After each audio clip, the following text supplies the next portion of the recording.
Nicola Sturgeon has been called out over the scale of the backlog facing Scottish A&E departments, which has left frontline doctors left feeling the system is broken.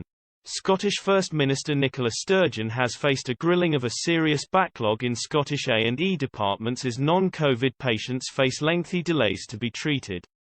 Ms Sturgeon heard from STV reporter Gordon Cree how the crisis in A&E had left frontline doctors in Lanarkshire feeling abandoned.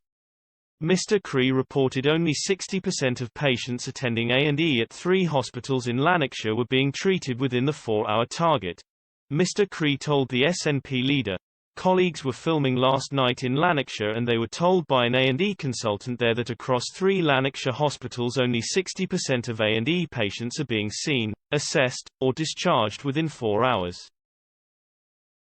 They are saying this isn't specifically due to COVID. These are not COVID patients, it is a build-up of a backlog of things getting out of hand. And they are saying this is day after day and some of them feel like the system is broken." He added, "People working there, living this day by day just feel that they have been abandoned." Ms Sturgeon replied, "They have absolutely not been abandoned." She went on to say, "What we are seeing in our NHS is a lot of people who previously in the pandemic would have chosen maybe not to come forward with symptoms because, well, it has been more difficult to get face-to-face interaction with a GP, for example. Some people were scared to go into these kinds of settings. People were following advice to stay at home. So we are now seeing demand in the NHS that has been suppressed coming to the fore on top of the backlog of known demand that we are already dealing with. The situation in our NHS is incredibly difficult," continued Ms Sturgeon.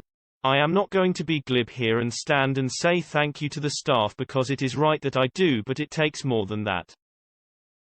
It is also the case the NHS is a very complex and interlinked organisation, so one of the things we need to do, and this is not easy to get pressure on A&E down, is to get primary care service back to normal.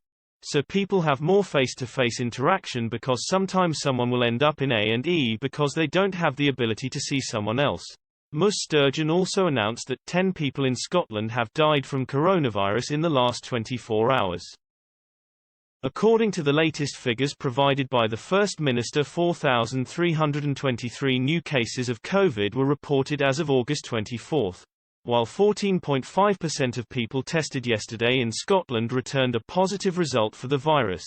Since the start of the pandemic, 8,080 Scots have passed away since March last year.